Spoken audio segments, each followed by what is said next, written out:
Hello and welcome to episode number 94 of the Cheesesteaks and Controllers podcast, presented by Fox PHL The Gambler, 102.5 FM, 1480 AM, iHeartRadio, Apple Podcasts, Spotify, Amazon, wherever you get your podcasts is where you're listening to my voice right now. This is Jason Finelli, the esports and gaming insider for Fox PHL The Gambler, coming at you this week with a very, very special and fun and great episode. Great interview at the top of the show with Aubrey Edwards, a All Elite Wrestling referee and former game dev. Well, I guess technically still a game dev because she's working for AEW games. But previously worked at Fifth Cell, who made Scribblenauts. Great conversation there. AEW Dynamite is in town Wednesday night. This podcast is actually going up Wednesday ahead of that. So Leah Core Center Wednesday night. Looking forward to a great show there with a really stacked card. If you're a fan of AEW, man, they really have a lot going on that show Wednesday night. And then we're going to get into a topic in fighting games that I think is interesting in guest characters, whether or not they are worthy of the position that they get on a fighting game roster. The tale as old as time, the guest character versus the established old school character that everybody wants to come back. We'll get into that a little bit. And then finally, I'm going to take the final segment of this show to make a specific pitch for a character that I believe deserves their own Fortnite skin. I know it happens a lot on the internet, but it's something I need to vocalize. So if you'll bear with me for the last, segment of the show, I think you'll be pleasantly surprised. But before we do any of that, let's get right into the 6 in 60 seconds. Optic Gaming wins the Valorant Champions Tour Reykjavik with a convincing 3-0 sweep of Brazil's Loud in Grand Finals. The Evil Geniuses sweep both Team Liquid and 100 Thieves to win the League of Legends League Championship Series Spring Split Finals. Overwatch 2's beta breaks viewership record for the game on Twitch on its first day available, marking 469,000 concurrent viewers. Diablo Immortal hits mobile devices on June 2nd with crossplay and cross-progression, as well as PC on the same day with an open beta not previously announced. Elsewhere, reports indicate that several private equity firms are looking into a Ubisoft acquisition. And finally, Fortnite will be adding 2 new Street Fighter skins in Blanca and Sakura on April 28th. Those are your 6 in 60 seconds. And the 6 in 60 seconds is brought to you tonight by Willy Wonka and the Chocolate Factory, the musical, held by the St. Francis Players. One more weekend to go this Friday, April 29th at 7:30, Saturday, April 30th at 7:30, May 1st, Sunday at 2 p.m. Eastern. Reviews are in from the first weekend of the show with quotes on Facebook. The critics are saying, great, so well done, and your daughter is better than you, which, all three are true. Get your tickets at stfrancisplayers.org. Come out and see a great show if you're in the Philadelphia area. We have a good time, and we hope that you will too. That's Willy Wonka, the Chocolate Factory, St. Francis of Assisi's Parish on Saxor Avenue in Springfield, Delaware County. Yes, folks, those are your 6 in 60 seconds for the week. The headlines from the biggest and best in the video game and esports industry. Diablo Immortal, the mobile Diablo game, finally getting a date of June 2nd, as well as an open beta on PC the same day. I guess they don't completely trust mobile as much as they said they did, but we'll see in June. But here is our first segment of the day, a very exciting one, as we have AEW Dynamite coming to the Leah Core Center on Wednesday, April 27th, with a stacked card. I personally am looking forward to the FTR quote-unquote implosion as part of the Owen Hart tournament. But here now to talk about not only that, but her experience in video games and AEW games at the moment is the premier referee in all of professional wrestling as far as I'm concerned. You may know her as Girl Hebner, which is a fantastic nickname. This is Aubrey Edwards. Aubrey, how are you? Thank you. I'm a little, my ego's a little inflated after that introduction, so thank you. That's why I did it. I hope that's just to show you that you're in a friendly place here. On you did it. You did it. Controllers. Awesome. Thank you so much. So first, let's get into that card a little bit before we get into you specifically. There are 5 matches that I see so far announced. Ladder match for the TNT Championship with Sammy Guevara and Scorpio Sky. Philadelphia street fight between Hikaru Shida and Serena Deeb, which is another one to look out for. They're going to kill each other. Wardlow versus Lance Archer, the Owen Hart qualifier, Dax versus Cash, and then the Undisputed Elite versus Dante Martin, Varsity Blondes, Brock Anderson, and Lee Johnson, because everybody wants to kill the Undisputed Elite. Is there any match in there in particular that you're focused in on that you really want to see or even referee? I think there's 2 that as a fan I'm particularly excited about. The FTR singles match, Dax versus Cash. It's cool for 2 reasons. Obviously, one, I don't think those guys have ever wrestled each other before. And secondly, this is Cash's first singles match in AEW. Cool. So it'll be really interesting to see him in that role. Seeing tag team wrestlers in singles action is always interesting since it's a different kind of psychology. And obviously those 2 guys are huge Bret Hart fans. So having that collision kind of happen in the Owen Hart tournament I think it's sort of like bittersweet, the timing of it all. So I literally have no idea which one is going to win, but that's part of the excitement of wrestling. The other match I'm most excited about is Serena Deeb versus Hikaru Shida in the Philly street fight. As you said, they will probably kill each other. I think this is the 5th matchup between the 2 of them. I think they're 2-2 right now. So this one will sort of determine the winner of that feud, per se. I think I might end up reffing that one. I don't actually know. Paul Turner is our ref that does assignments. He's senior referee. He's fantastic. So I'll find out probably Wednesday morning which one I'm doing. But honestly, all the matches on Dynamite are great. Whichever ones I end up reffing are, always fun. And then the rest of them I just get to sit back and enjoy as a fan. That has to be the best of both worlds, right? It's pretty dope. Not gonna lie. I will say, though, if you do referee that Sheeta versus Deeb match, bring your gloves. You're probably going to need them. Yeah.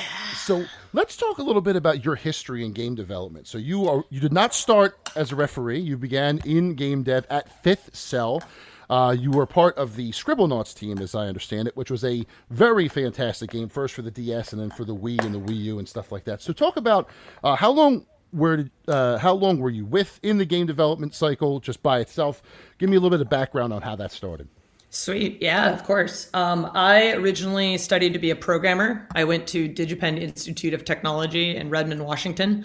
I'm going to say the full name of my degree because I paid a lot of money for it, but I have a Bachelor's of Science in Computer Science and Real-Time Interactive Simulation, which is just a fancy way of saying all of my electives were math.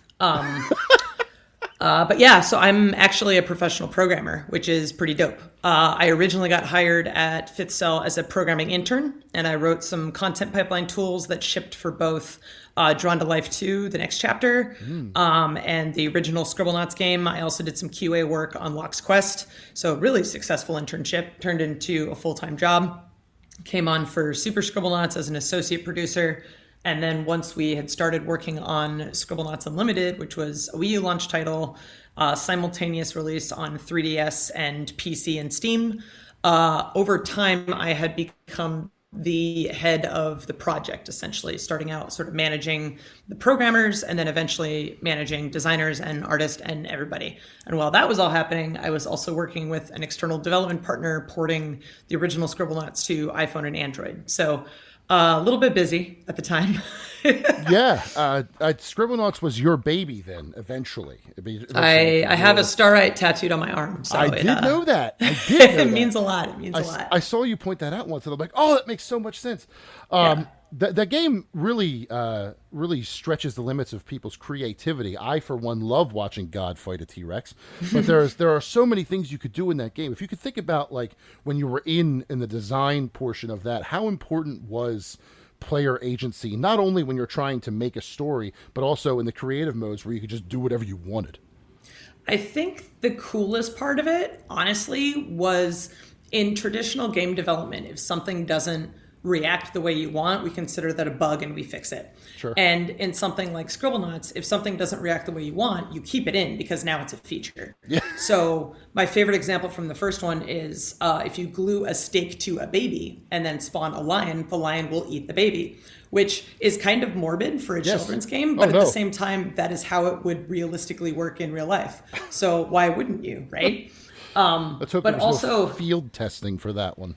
Oh boy, yeah, let's hope not. I mean, that would be on our publisher, so that's not on me. That's true, yeah. And then later on, once we had Scribble Unlimited, we created the object editor, so you could take objects and put other objects on top of it and then change the behaviors of those objects. So my favorite was always like taking the wacky, waving, inflatable, flailing arm tube man and adding like a Cthulhu face to it and having it shoot lasers. Like just cool stuff like that where you're like, there's no way we can do this, and you're totally doing it. So that was always the appeal of that game to me. I always loved just how every time I sat down and I picked up the controller or the DS, I would never have the same experience twice.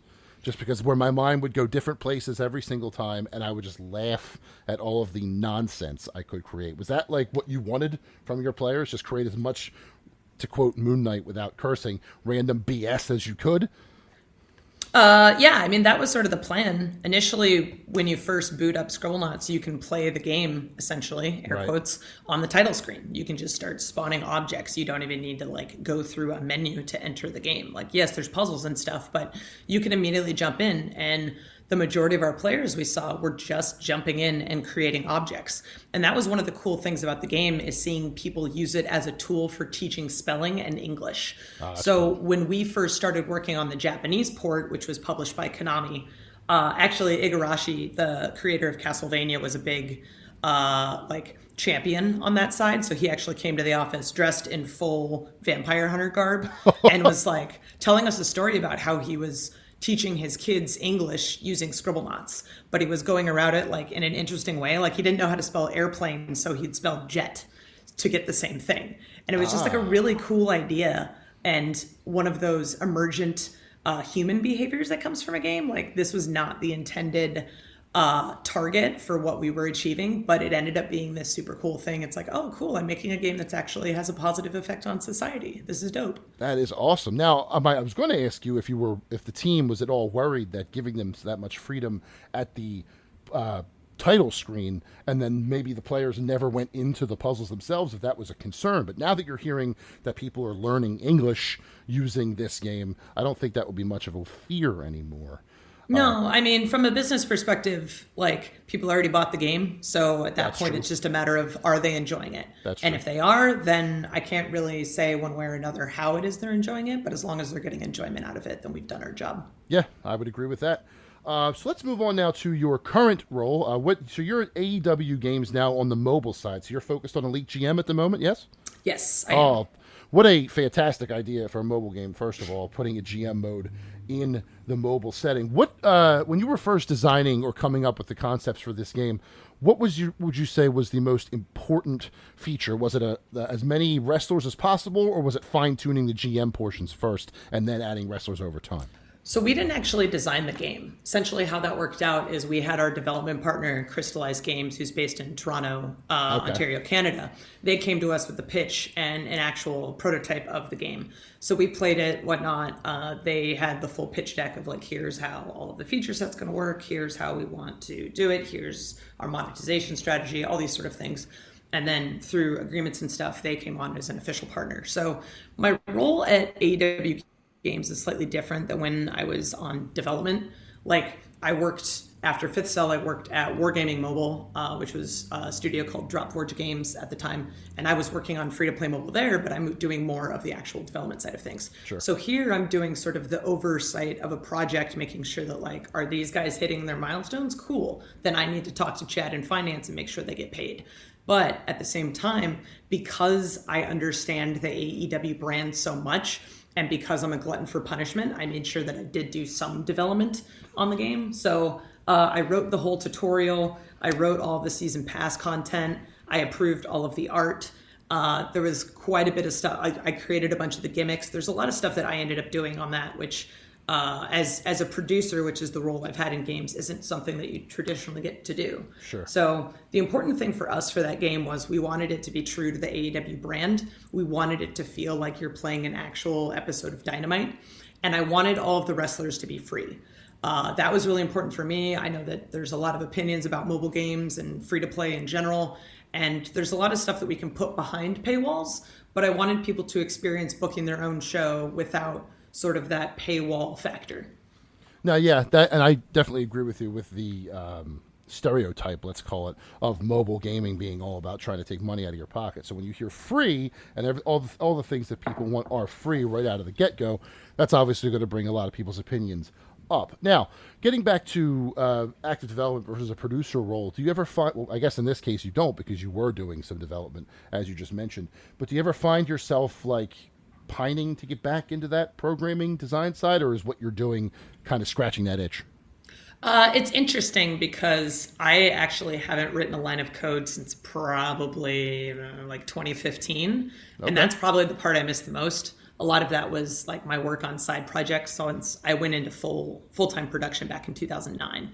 But I tried to keep working on like little Unity side projects and whatnot just to kind of keep up with the industry and everything that was sort of happening at the time. So even when I was working on other games, it was like that was something I was doing. So I see like that's the thing that I still kind of pine for. But it's been so long that I'm sure if I sat down with like Visual Studio, I'd just be like, okay, yeah, no, forget this. I'm going back to like we're doing something else. We're done here. It's an interesting thing because when I left games to join wrestling full time, I was sort of okay with that moment. I had been working at a company called VReal. We were working on essentially Twitch, but for VR.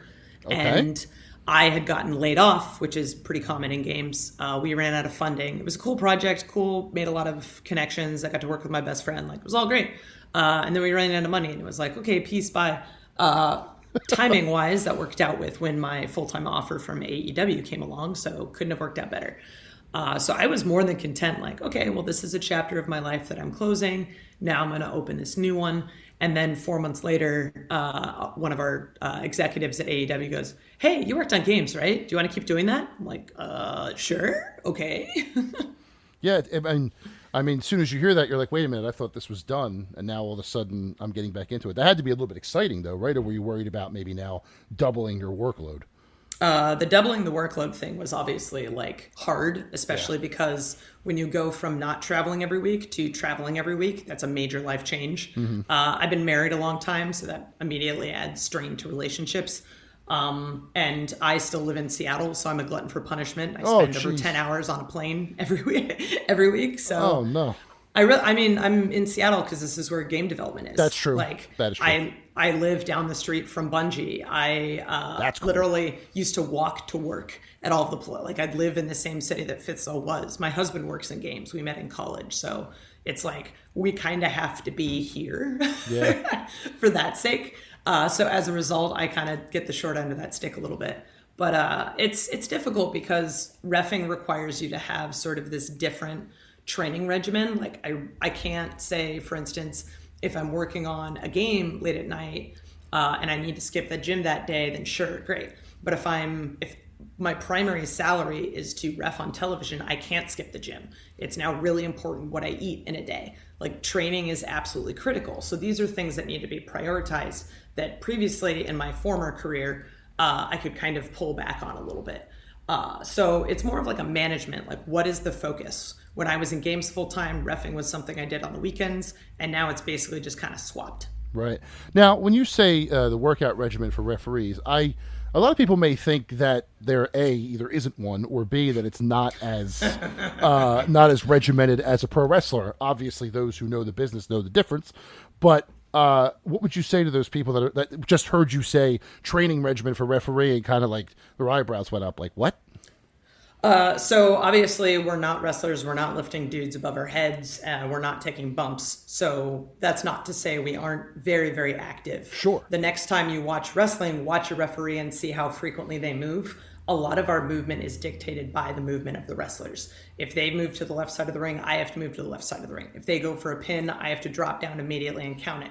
Then I have to get back up and out of the way, so I'm not blocking a camera and I'm not blocking the action. So a lot of what we're doing is actually like hit training. So just constantly moving. I always tell refs that are starting out, like if you can't do burpees and air squats and 100 of each without, feeling totally gasped, then that's the thing you need to focus on. So it's a lot of cardio. I do a lot of yoga just to make sure I'm limber. My hips get destroyed. My arms take a beating, my shoulders take a beating because I'm counting all the time. Mm-hmm. So it's a lot of just maintenance and being good with your body and making sure that you're not going to destroy yourself long term. Because the goal, of course, is I want to be doing this for the long haul. So I need to take care of my body leading kind of up to that. So the analogy I'm making in my head, and you could tell me if I'm wrong, is whereas a pro wrestler is like a professional football player's regimen, bulking up, muscling up, making sure they're as strong as possible. It almost sounds like a referee's regimen would be like a soccer player because they're always moving. The field is huge. They have 90 minutes of constant running, and you guys are bounding back and forth, up and down, hitting your arm on the mat, which cannot be soft. It is a wrestling mat after all. Am I in the right ballpark there, or am I a little off? I actually really like that example because soccer doesn't really have a lot of breaks the way that something like football does. Sure. It's, hey, you go hard and then stop. Whereas soccer is, you're just going to go until the game is done. One of the best examples I give is we had Hangman Page and Bryan Danielson go for an hour. And Paul Turner was in there too. And a lot of people forget about that. But Paul Turner's got to stay on top of it. And on top of that has to be alert and attentive the whole time in case someone gets hurt. How, did he just come backstage and collapse? Because I think I was tired watching that match. I think there was more of the adrenaline kind of keeps you going, especially because I think we had to tape Rampage that day and he was on Rampage. Oh no! Oh my God! Yeah, people forget. We'll end up doing 3 or 4 matches in a single day. Yeah, some of them, 60-minute sagas. Oh boy! Yeah. Props to Paul Turner. Shout out to him. So one other referee question before we get into the fun stuff at the end here. So when there's weapons in a match, right? You refereed Thunder Rosa's win over Britt Baker for the title. You have to count to 3 with thumbtacks on the mat. How do you just say, oh, well, guess I'm pulling thumbtacks out of my palm? How do you do that? So if we're looking at wrestling as a sport, the important thing to make sure that it's a solid win that you can't argue is the referee needs to be able to see both shoulders. Sure. So wherever the wrestler is pinned, I need to position myself accordingly. And it just so happens that Thunder does the Thunder Driver, Britt goes down, and where I need to be is a pile of tacks. And at this moment, I know this is the finish, just to kind of break the fourth wall a little bit. And I want to make sure that this is a, emphatic pin count, that there is no question that Thunder gets her moment. So I can't pull back. I can't sell it. I can't be a wuss in that instance. I just got to give it my all. So I just said, screw it, dropped down, counted, and thumbtacks kind of hurt a little bit. I posted some pictures online later of thumbtacks stuck in my arms and I was bleeding. I had to go to the back, get cleaned up, bandaged up, and then I went out and reffed the main event of Rampage that night too. Which was very painful because my knees were all still very tender. The tacks actually went through my knee pads. And, I didn't even think of your legs. Yeah, no, it was terrible. Oh, man. Yeah, my whole body was wrecked, man. That was awful. Would I do it again? Yes. Oh, sure, yeah. Do I want to do it again? Oh, hell no. When they say that pro wrestlers and everybody involved are a special breed, listeners, that is what they are talking about. Throwing themselves onto a pile of thumbtacks just to make sure that you, the viewers, get the experience that you deserve. That's what it's about. I don't envy you, but also I do. It's a weird feeling. I would love to be in your position, but I don't know that I would have the same gusto in throwing my hand into thumbtacks. I just don't know. I don't know if I'm a glutton for punishment. That's excellent. Well, thank you for that incredibly chilling look into that part of the business. So I want to do a couple fun things here before we get out, because I don't know the next time I'll be able to talk to you. So first, real quick, what are you playing right now when you have time? Right now, I am playing, it's funny because I don't actually have a lot of time to play games. And playing games is really tricky because it's one of those, if you make movies, when you watch a movie, all you see is the little things, how they did, and you break it down and it becomes work. So yes. I have a really hard time playing games. I need to play something that's super fun. It's a short experience, but even then I still find myself kind of critiquing and trying to find out how they did stuff. I recently got an Xbox Series X. I've been waiting for them to be in stock because I don't want to pay reseller prices. Don't blame you. And I'm currently playing Tunic, which cool. I absolutely love. I'm a huge Legend of Zelda fan, so this kind of feels like Legend of Zelda meets EverQuest with adorable foxes. Also kind of falls into that glutton for punishment thing you keep saying about yourself. And I think Elden Ring's kind of the more glutton for punishment thing, which is not what I'm going to play. No, that is definitely true. I have heard that Tunic can be hard in certain areas, though. Have you found? And that's an interesting thing, too, I hadn't thought of. When you're playing these games, you are tearing them apart to be like, ooh, I wonder how they did that. I wonder how they did that. I do that as a reviewer, but as a developer, it's got to be even worse. Or even it's more little frequent. things like when the fox is walking, his hair kind of moves up and down a little bit, just with like some physics. And to see that happen is just like a really cool effect, because that's something that like it's not something that you would say like a back of the box feature, but it's one of those things that kind of like builds the whole experience. It's a lot like wrestling. We call out individual specific things as this is the big moment, but it's all those little things that kind of get added that the audience isn't necessarily aware of, and those nuances are what make a good match great. That's awesome. Awesome stuff. Also, second one, real quick. The trend of video game signs at AEW events. I asked Evil Uno about this last time you were in Philly back in October, and he was delighted. We went through a couple of signs. He gave me his opinion, whether he agreed either way. First of all, how do you feel about this trend? It's got to be cool just going out there and being like, wow, that is an opinion I would not broadcast to the masses, but here you are, sir. Nice work. That's got to be pretty cool, right? Kind of another blending of games and wrestling. It's pretty cool. There's a pretty big crossover between wrestling fans and video game fans, so it's always a nice reminder to kind of see that sort of stuff. There's a handful where I'll see it sometimes, and I'll walk over to someone and go, "That sign is trash. Take that down." And like I think it was one about I don't remember what it was specifically, but they were probably like talking crap about Final Fantasy VII or something. And it was just like, oh, you're just doing that just to get a rise out of people. Like, yeah, in the article I brought up with a couple of examples. Back in October, you were in Miami, and someone had a sign that said Final Fantasy VII greater than Final Fantasy VII Remake, and Nick Camarado ripped it, like destroyed during the dark taping. Stuff like that. I do feel like sometimes some of those signs are just like, "Hey, look at me. I don't actually believe this, but I want you to see me." Like there was one in another company's recording where it said a Goofy movie is filth, and I just don't trust that guy. I don't trust that guy. That's someone that if you're a friend, you want to question that friendship. So, yeah, that's definitely true. So I have a couple of them here. I'm just curious where you fall on either side of this. One of them says Xenogears over Xenosaga. You ever play those games? I played Xenosaga. I didn't play Xenogears, so it's hard for me to comment on that one. Okay. Localized Mother 3. Oh, I mean, like, that's the pinnacle, right? Like, everybody wants Mother 3. Everybody loves that it's, they want the localized version, all that sort of fun stuff. My husband, I think right now, is playing through one of them, so I hear the music all the time. Like right before I go to bed, he pulls out his Game Boy and is just running through it, and I'm like, "This game's awesome." Yeah, that all those games are great. I wish they would. Play Disco Elysium. Have you played that yet? No, I have not. That is an excellent. If you like narrative games, that's one I would put on your list. Awesome. Kingdom Hearts is not that complicated. That's false. Very, very false. Are we talking about the mainline games? Are we including the mobile versions and all of that? I'm really upset they got rid of the giant shoes for Sora in the next one. Personally, I feel attacked. That was one of my favorite things about those games. At least you're worried about the shoes. A lot of the internet was worried about was what was in them. And that part, I'm going through these tweets like, people, you need something to do. Yeah. But finally, that was the last sign I wanted to ask you about, because, yes, Kingdom Hearts is very much that complicated. What's your favorite game of all time? Legend of Zelda. I have a Triforce tattoo. Ocarina Nice. of Time is the reason I wanted to make video games. Cool. I literally just started. I have like a to-do book that I just write down with every day the things I need to do.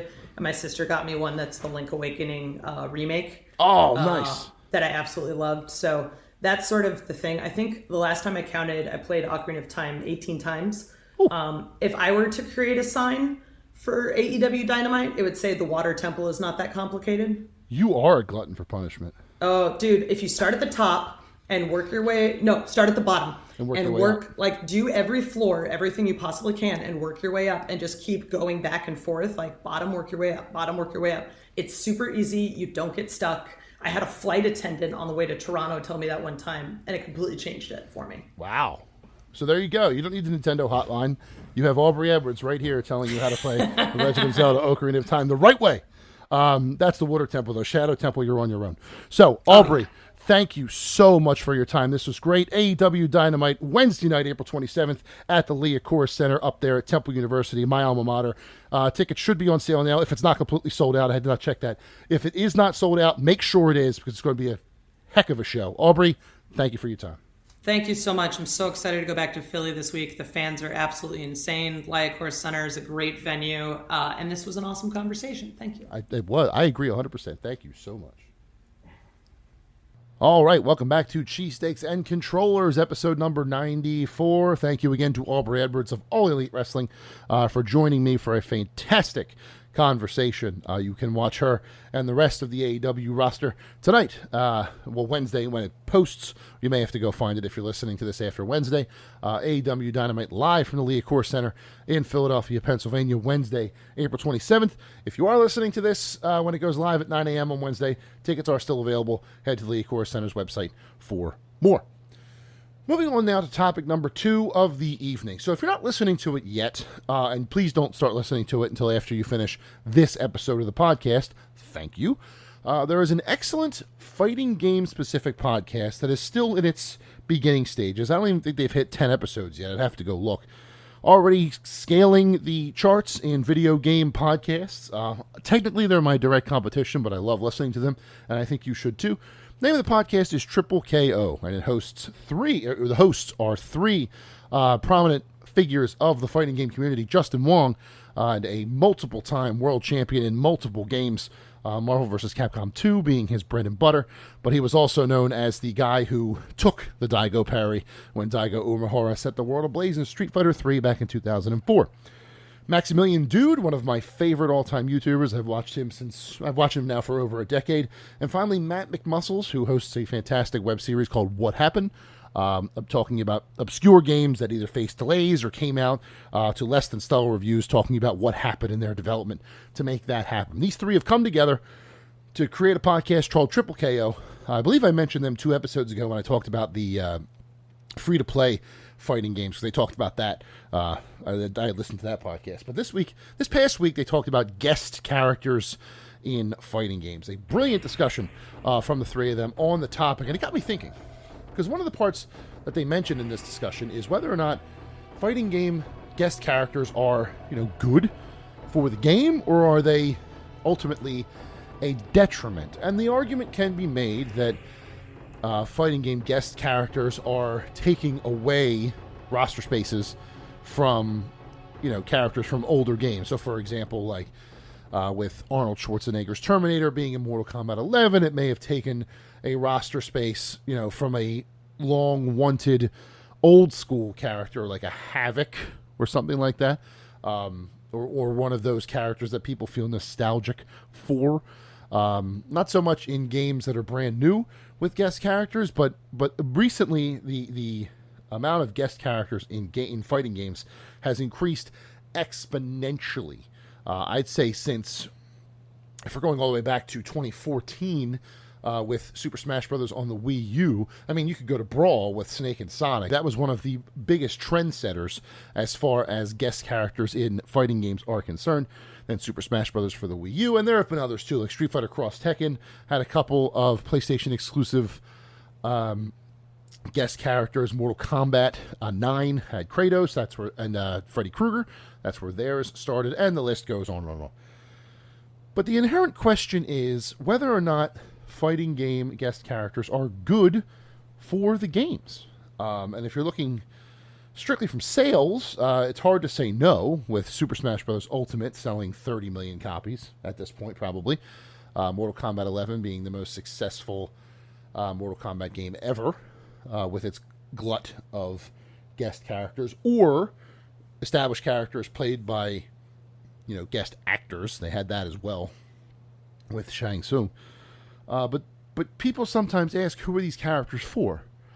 Who are these characters trying to bring in? They're not catered to us.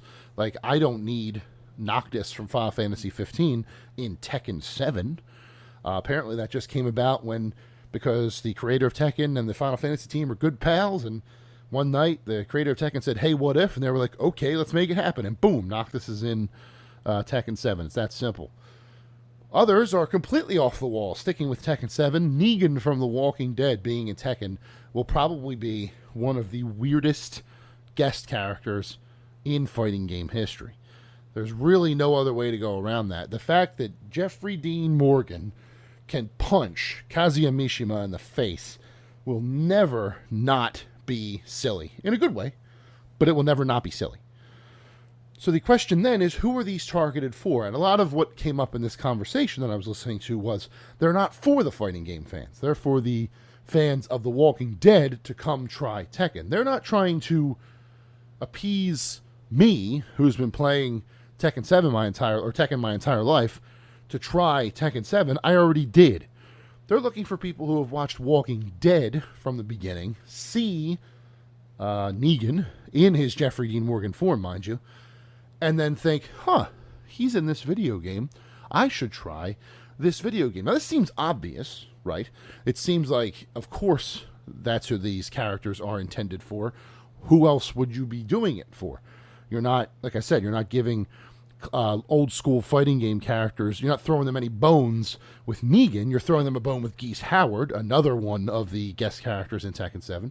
But Negan is not intended for him. RoboCop is certainly not intended for them, if we're going to Mortal Kombat 11. But you're trying to bring in casual fans or video game players who are also fans of these franchises and getting them to play your game. Now, as I said, obviously it worked for Mortal Kombat 11. It also worked for Tekken 7. I believe Tekken 7 is the best-selling Tekken game of all time. I could be wrong about that. It's at least in the top 3. I want to say 8 million copies, maybe 7 or 8 million copies sold. I can remember the visual that they tweeted about the milestone that they reached. I can't remember if it was 7 or 8 million, but it's up there. It's up there. And some may argue that the guest characters that they added played a big part in that. Now, they also went to what some people think went a little too far and inserted a guest character into the story of the game. For those unaware, Tekken 7's story includes Akuma from Street Fighter as a hired gun, essentially, for... this is a very weird story, so just take what I'm about to say with a grain of salt. As a hired gun for Heihachi Mishima's estranged wife, who wants him dead. It's weird. Yes, it's very strange. But they put him in the story. They actually made him a part of the overall narrative. And for some, that's too far. Actually changing your story or putting guest characters into the narrative of the long-running series is where some people draw the line. I personally don't really care. I mean, if that's how you want to... If you want to implement someone in a situation like this as completely and fully like as that, then go for it. If you just want to keep them as a one-off, hey, it's that guy, do that too. I think if we're talking about that approach, I think going back to Mortal Kombat 11, I think they have the best approach there. These characters, Rambo, RoboCop, Terminator from the most recent game, and if you go back to Mortal Kombat X, you have Alien, you have Predator, you have Leatherface. They are put into the game as one-off surprise characters. They are still given like arcade mode stories where you just play the arcade mode as them and you see a little scene, but it's not like they're inserted into the full story mode of Mortal Kombat 11. Like if I play Mortal Kombat 11 Aftermath, which came out after Terminator and Spawn were already in the game, Terminator and Spawn are not part of that story. Terminator and Spawn are there separately, but other characters from that initial DLC pack, Sindel and Nightwolf among them, are in that story. So they do a good job of keeping their guests and their core characters separate. And I get that approach. I also like the adaptation of guest characters into the story approach, but I can see where that gets a little hairy, because especially if they're one-off characters, like Tekken 8, whenever that comes out, or whatever the next Tekken game is, will not implement Akuma. It just won't. That's not going to happen again. It may implement Ryu. It may implement. They have another. May have another Street Fighter guest character, but it won't be Akuma. So you can't tell a story that follows up on that. Again, it limits you. Now, is that a limit that is ultimately a narrative killer? No, of course not. But it's something that needs to be considered now when you sit down to go to draft the story of Tekken 8 or Tekken Tag 3 or whatever it is they're going to make next. Mortal Kombat 11 doesn't have that problem. They kept Freddy Krueger separate from the story in MK9 so that when MKX came out and he wasn't there, not a big deal. Same with Jason Voorhees and the aforementioned Alien and Predator and Leatherface and all those guys. Once MK11 came out, they weren't a factor anymore because they weren't in the story anymore. And once MK12 comes, whenever that is, and it'll have its own glut of guest characters, I'm sure. Maybe Bruce Campbell will finally appear in a Mortal Kombat game as Ash, which now that Evil Dead has its own game coming out, I guess his absence from Mortal Kombat makes sense. But yeah, once that comes out, the characters we're playing as now, the Arnold Schwarzenegger, the Stallone Rambo, the RoboCop, all those folks won't matter. So I get the argument for both. One's more immersive. One treats the actual lore with a little more respect or makes things a little less complicated.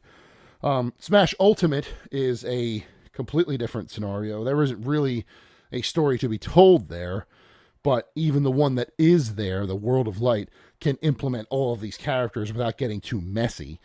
It is a one-off story for a one-off game, so there's not really a big deal there. I will say, though, I think if I had to choose one, like if you said to me, would you prefer a guest character to be fully implemented into the game's story and all and actually impact the overall lore of the long-standing franchise, or the Mortal Kombat 11 approach of keeping them separate and not a part of that main story? I may lean the latter. I may lean the one-off, just because it keeps them isolated and protects you from not having to bring them back and potentially license those characters again. Is that a big deal for these studios? I don't know. But I know that, would I like to see some of these characters come back in future Mortal Kombat games? My name is Jason. Jason Voorhees was in Mortal Kombat X. Yes, of course I would love to see Jason from MKX come back in MK12. As Max, I believe it was, put it in this Triple KO episode, he would love to see Predator in Mortal Kombat 11's engine. And I agree with that. That's awesome. But I get the solitary nature of the guest character. You put them in one game, and that's it. It's also interesting to me that some franchises are kind of inoculized.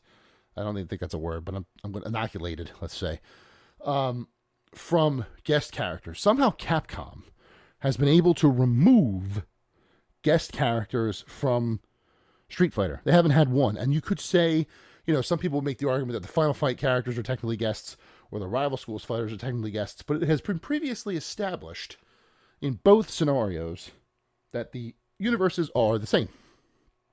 So putting Akira from Rival Schools in Street Fighter V is not a stretch, because Sakura was in Rival Schools. Those are merged. And I'm not talking about the Versus series. That was their crossover. Now, they did do Cole McGrath from Infamous and those two PlayStation cats in the PlayStation-specific version of Street Fighter Cross Tekken. But other than that, the core Street Fighter franchise, 1, 2, 3, 4, 5, and now 6, we'll see about 6, but now 6 is coming, have never had a actual guest character among their ranks. Will 6 change that? I don't know. Who would it be? I also don't know. Would I want it to be someone from a video game? Would I want it to be someone from outside video games? It's a tough call. It really is a tough call. I mean, there are arguments to be made for multiple characters to fit into the Street Fighter landscape, or any fighting game for that matter. But specifically talking about Street Fighter, I would love to see someone like from the Yakuza series. It won't be Kiryu, because Kiryu's creator has said multiple times that the fact that there are female characters in fighting games goes against Kiryu's specific values, that character does not fight women. So you can't have him in a fighting game with female characters, which sounds gross. I'm not trying to be gross, but the creator of Yakuza has said that the hero, it's in his honor code to never fight a woman. So to put him in a game where an opponent could be a woman breaks the immersion of that character, and so he keeps them out. I get that. It's not trying to be, sexist or anti-women or anything like that. It's just the character doesn't do it. So putting him in a situation where he could, it falsifies the character. I get that. But it's an interesting conversation. It'll be interesting to see where the future of guest fighting game characters goes. I feel like Smash Brothers kind of supercharged it for a little while with Ultimate and all the DLC that it had. And Wii U, you could even say Cloud Strife in Smash Brothers Wii U could have been a huge catalyst for this. Because Tekken came out around that time, and Mortal Kombat 10 and 11 were sort of in that window, and everything kind of happened at the same time. So now that Ultimate is done, and the next fighting game on the block is Street Fighter 6, where do we go from here as far as guest characters are concerned? Will Capcom continue to keep their franchises separate, or will they allow the King of Fighters character in Street Fighter 6 for the first time? Conversely, will games that are currently being supported, KOF 15, Guilty Gear, DNF Duel when that comes out, will they implement guest characters into their rosters? Who knows? It's an interesting conversation that I don't think it's done yet, but I, for one, welcome our new guest fighting game character overlords. I think they are awesome, and as was also said on Triple KO, if they wanted to take all these horror icons that they put in one-off Mortal Kombat games and make their own game with them, I am fully on board with that too. All right. Next, in our final segment of the evening, we are going to talk about one particular character from, somewhere in pop culture, Americana, whatever you want to call it, that I feel was a perfect opportunity for a Fortnite skin, and that the perfect opportunity for this character to be a Fortnite skin is upon us. So my argument for that after the break. Stick around. Okay, welcome back to Cheesesteaks and Controllers, episode number 94. Now, yes, as I mentioned at the top of the show, I am going to dedicate the last segment of this show to pitching a single skin in Fortnite. Well, I guess it's a bundle now that I've thought it out a little bit and wrote things out.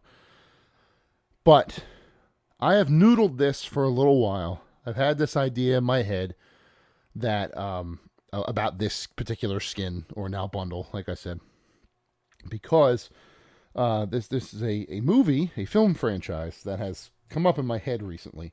Was a favorite of mine, still is a favorite of mine, but I haven't watched them in a very, very long time. And they are about to celebrate a milestone that blows my mind, to be completely honest. And it's a milestone that I think would be worthy of celebration with something like a Fortnite skin, should Epic want to pursue it. And I also think that Fortnite is the best place for it. And once I say why, I think that will make sense. I think that the atmosphere of Fortnite works the best. I think that the systems in place and the different cosmetics that you can put around this skin make sense. But I think once I explain myself a little bit, I think it will make more sense. So, Epic Games, if you are listening to this podcast, if you heard the Aubrey Edwards interview and you liked it, and you sat through my opinions on guest fighters and fighting games, I would like to personally pitch to you, with the 25th anniversary of the first film coming this Monday, May the 2nd, 1997 is when this movie launched, or released for the first time. I would like to propose a Fortnite cosmetic bundle themed around Austin Powers. Now, what would I like to see in a cosmetic bundle formatted around Austin Powers? So 2 skins, right? Austin Powers himself, and if you're going to have Austin Powers, you have to have Dr. Evil. Dr. Evil needs to be running around the Fortnite island. It just has to happen. If you want to make him like a de facto IO leader or something, I don't know how you would go about that, but I think that Dr. Evil and Austin Powers running around the island would be really, really cool. Now, as far as cosmetic bundles are concerned, I have thought about this. I have certainly thought about this. So for Austin Powers himself, you could have an alternate skin, one of his other different outfits. He has multiple velvet suits that you could do, or you could even do one where it's just him in like a swimsuit or his underwear or whatever, and just his awful, chest hair hanging out. That would be funny.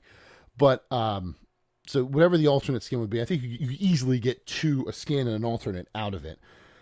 As far as emotes are concerned, I think there are two that are perfect for Austin Powers. I think one would be a little section of the dance from the beginning of the first movie, the big street scene where everybody's dancing in the streets. You could just have him do a little dance with the song playing, if you can get the rights to the song that played and probably played at the beginning of this segment here. That song would be really cool. Or you could also do like a quick dance sort of interlude, not unlike those random breaks in the first movie that were very much like 60s spy movies, where there would just be random people dancing all of a sudden to this like rocking guitar, and then it just stops and it goes to the next scene. You could pull one of those out with that track if it's a little easier to manage. But either one of those would work as an emote for Austin Powers. His back bling, I had a couple of thoughts here. You could do the Swedish made and larger, let's call it that. You could do his mojo from the second movie. Either of those would do. You could even just do the male symbol, which he wears around his neck. That would work as well, but I feel like that's a little boring when you have other choices. I personally would lean towards the vial of mojo from the second movie, but I would be open to basically anything in this pitch. The gun wrap that they give out sometimes would be, I think the British flag is best, because then when he gets in a car, it's the British flag just like his was. Especially if they ever put a convertible in the game, I think that would be the best choice there. And then contrail isn't really contrail, like the trail that follows him as he flies down. I can't really think of anything that would work for him there. I'm not really in need of anything there. So you have Austin Powers, you have two emotes, you have his rap. Don't need his contrail. Loading screen, you could make one with Austin and Dr. Evil together fighting or whatever. You could figure that one out. But I feel like this has appeal for multiple reasons. One, it's the anniversary, 25th anniversary. It was a very huge movie for people of that time. I was 10 when the first one came out. I didn't see it immediately. I grew into it with the two sequels, which came out in 99 and 2002, I want to say. So that's when I got into the franchise as a whole. Again, one of my favorite trilogies of all time. I'm into those silly, wacky movies. And again, it fits Fortnite perfectly. It's over the top, it's silly, it's colorful, it's loud and bombastic, and that's what Fortnite is. You cannot say that Fortnite is understated. Maybe some parts of it is, but Fortnite is very much about the loud, the over the top, the silly, while also having a somewhat serious story going on. But also, more importantly, it appeals to the older folks like me. This is one for the Fortnite dads, or in the Fortnite moms, for the people who have been playing video games their whole life and are now into Fortnite. It's for us. We could teach the kids about the games when they're old enough, of course, about the movies when they're old enough, but this skin is one that you use to target in the same vein that you're using the Street Fighter ones to target the older players who've been playing Street Fighter their whole life, right? Obviously, there are fighting game fans now, but those skins, I believe, are targeted by people like me, 30-somethings, who have been playing video games for their whole life, who know who these characters are, and want somebody they recognize when they're playing Fortnite. So I think Austin Powers fits that perfectly. You also need Dr. Evil. We talked about this. Dr. Evil, if we're going to be at Austin Powers, you got to put Dr. Evil in as well. And his kit is just as good, I think, for his pickaxe, right? I believe his pickaxe could be a shark with a frickin' laser beam attached to its head. Just a big old shark that he's whipping around that's got a laser beam on its head. Or that's his skin. Actually, let me take that back. That's his wrap. That's his gun wrap. A shark with a laser beam attached to its head is what ought to be on all of his guns and the cars that he drives. That is essential. His pickaxe, I have to come back to the pickaxe. That's the only one I haven't figured out yet. Maybe just a big pinky, which would also be his emote, the pinky to the lip, as was his trademark pose.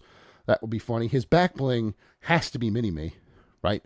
Mini-Me has to be strapped to his back, just kind of sitting there like, hey, what's up? just part of this match, whatever. And just like he maybe celebrates every time you get an elimination or something like that. Again, contrail isn't really needed in anything like this. I'm not really a big contrail guy. I would like to work in Mr. Bigglesworth somewhere, so maybe the gun wrap can be Mr. Bigglesworth, or maybe the taunt. Maybe he can have one of those emotes where if he wins, he gets into his chair, and Mr. Bigglesworth climbs into his lap. Kind of like how Dr. Doom worked in the Marvel Battle Pass. If he wins a match, he gets the throne emote only for when he wins. That sort of thing. But I feel like, again, these two skins, if you're hearing my pitch here, Epic, it's probably too late to make the actual anniversary if you weren't planning on this already. It's Monday. This Monday, May the 2nd, is the anniversary. I should have made this segment months ago and sent it to you. But if you happen to hear this and you want to reach out and see if you can make this happen, I feel like, A, it celebrates the 25th anniversary of the movies. B, it appeals to older players who you want to try and get some of that V-Bucks from. And C, they just fit into this world. They fit into this game very, very well. And I feel like those 3 points make this an idea that I could not just limit to me and my buddies playing Fortnite and being like, you know what would be a good idea for a skin? We do that all the time. But as soon as this one came up, I thought, I need to get this out there a little further. I just think it's a good idea, one that should be thought about or implemented. If you want to do it, great. If you can't do it and you try, that's fine. If you ignore me, which is probably going to happen, that's fine too. But think about it. Austin Powers and Dr. Evil in Fortnite. It makes more sense every time you say it. And I bet if somebody wanted to try and implement it, they would see that I was right. So, with that ridiculous segment to end the show, we are at the end of episode 94 of Cheesesteaks and Controllers. Thank you for obliging me. This is Jason Finelli, the Esports and Gaming Insider for Fox PHL The Gambler, 102.5 FM, 1480 AM, iHeartRadio. A sincere thank you to Aubrey Edwards for joining the show, talking about AEW and her time in game dev. My hands are still hurting at the thought of slamming 1, 2, 3 on top of thumbtacks. It's AEW Dynamite, Wednesday night, April 27th, from the Liacouras Center on Temple University's campus. If you're listening to this Wednesday morning and you want to check out a good wrestling show, that is one to do. Thank you very much for your time. As always, I appreciate you getting to the end of the show and listening to my voice for this long. Have a fantastic weekend. Have a great week right behind it. And we will be back here once again next week, bringing you the latest and greatest in everything esports and video games. Goodbye.